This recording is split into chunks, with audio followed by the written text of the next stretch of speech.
Good morning. So recently I've been getting upset with people close to me, such as my boss and my wife, and I've been easily finding fault with the things that they do. And what's more, these things seem justified. So I'll talk with my wife about something my boss did, and my wife will validate that indeed that sounds like something that makes sense I'd be upset about. I'll talk with my therapist about my wife, and she'll do the same. And so I realized yesterday, but it's been creating this feeling that I don't like. I've been forming some resentments, and I've just been overall not in a great place in terms of my relationships with people I'm close to.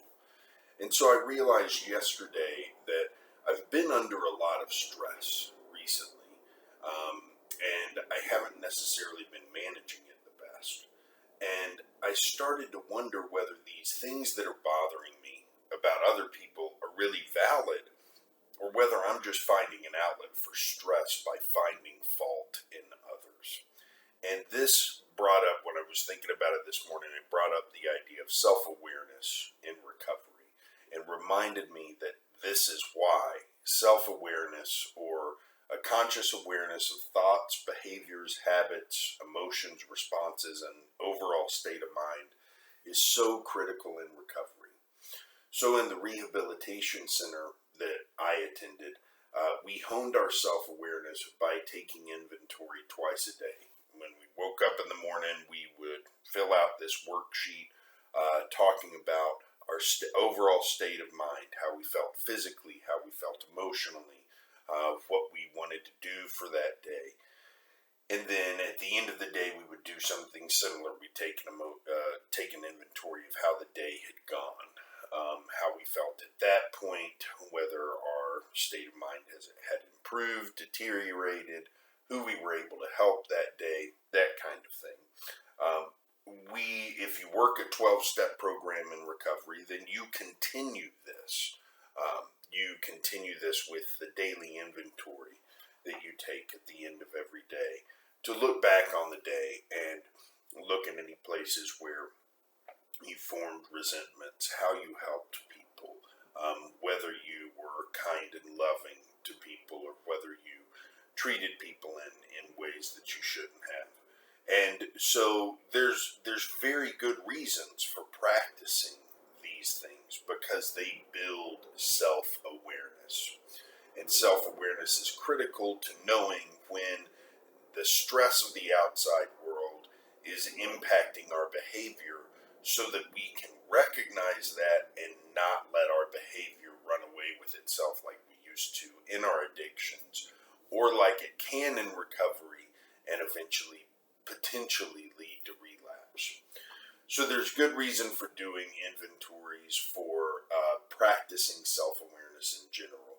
Most addicts who come into recovery have spent much of their time solely focused on procuring, preparing, and using their drug of choice, and they have little room for self-awareness in their lives.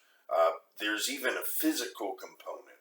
So in reading some about this morning, I found an article that said that there was a study published in 2014 in the journal Trends in Cognitive Sciences that suggests that addicts experience dysfunction in their prefrontal and anterior cortexes of the brain, which reduces their capacity for self-awareness.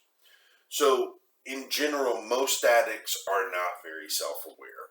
We might like to think that we are self-aware, but we're really not. When I was in my addiction, I practiced mindfulness meditation. I thought that made me self-aware. I even had therapists tell me that I was a very self-aware person, but I wasn't. When I carried that mindfulness into my daily life, and it revealed ugly truths about the life I was living, I ignored it and went back to just going on autopilot and doing what I've wanted to do. And in terms of truth, I was lying to the therapists who were telling me how self-aware I was, because lying to them got me what I wanted, without hearing the ugliest truth of all, that I was an addict and I needed help. So there's several methods that you can use to hone your self-awareness, whether you're in recovery or not. And here are a few that have been critical to me during recovery. So I'll start with one that I still have to practice and I still have to work on, and that's pausing when agitated. So when you find yourself getting agitated at anything in life, whether it's someone in front of you in traffic who slams on their brakes, or whether it's a boss who is unjustly blaming you for a problem you didn't create. But before you react to that situation, you pause and take a minute to just plan, how am I going to, what's the right way to react to this situation? How am I going to react to this situation? Often what you'll find is that your initial response, your instinctual response, is probably not the best way to respond. Your initial response of wanting to lay on the horn and maybe even jump out of your car and go bang on the door of the person who slammed on their brakes in front of you may not be the best response. You may want to consider just letting it go and thinking about maybe not following so closely to the car in front of you next time around. Same thing with your boss, telling your boss off and getting defensive about something might not be the best way to go. Maybe you should pause and just take everything they say under consideration, and even if you don't agree with it all, look for anything in there that might help you improve what you're doing in your job.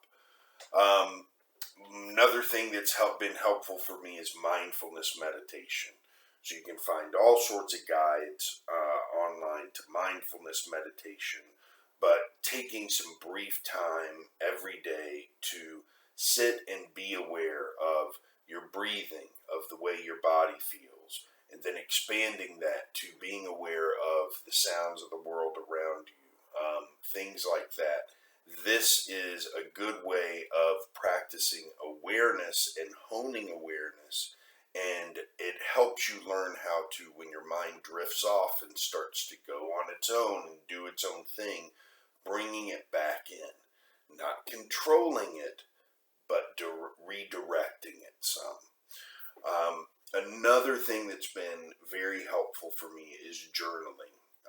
In particular, an exercise that I was taught in the rehabilitation center I was in, where if you're feeling stressed out, if you're encountering a problem, in the morning you write to yourself, or in the evening before you go to bed, you write to yourself as yourself, describing the problem, your feelings around it, everything, just getting it all out on the page.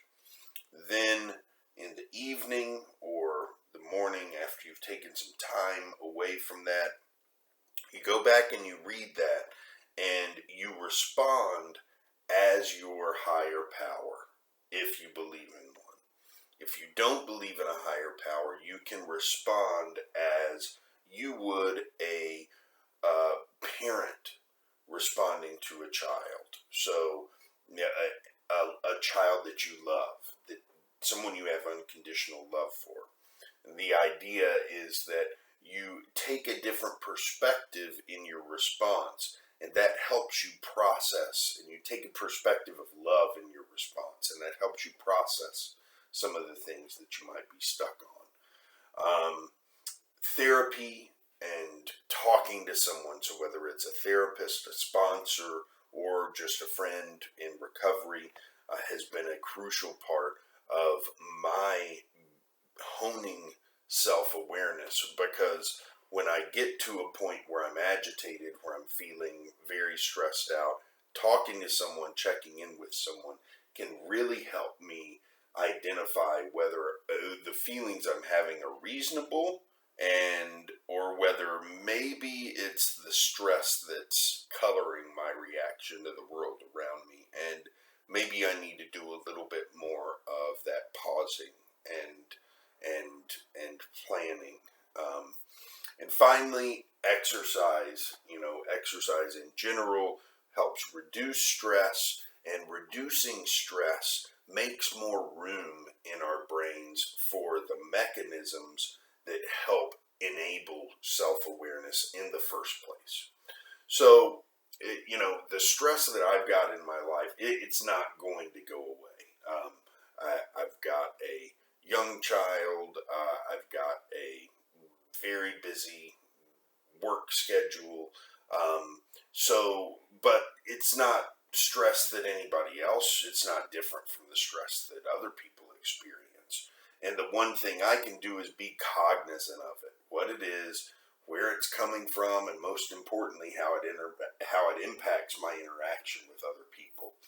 So being aware of this doesn't make the stress go away completely, but it does help me put all of my various emotions toward other people in perspective. And that's what we want from self-awareness, a more realistic perspective on our daily experience and the way we interact with the world around us. So, hope this helped.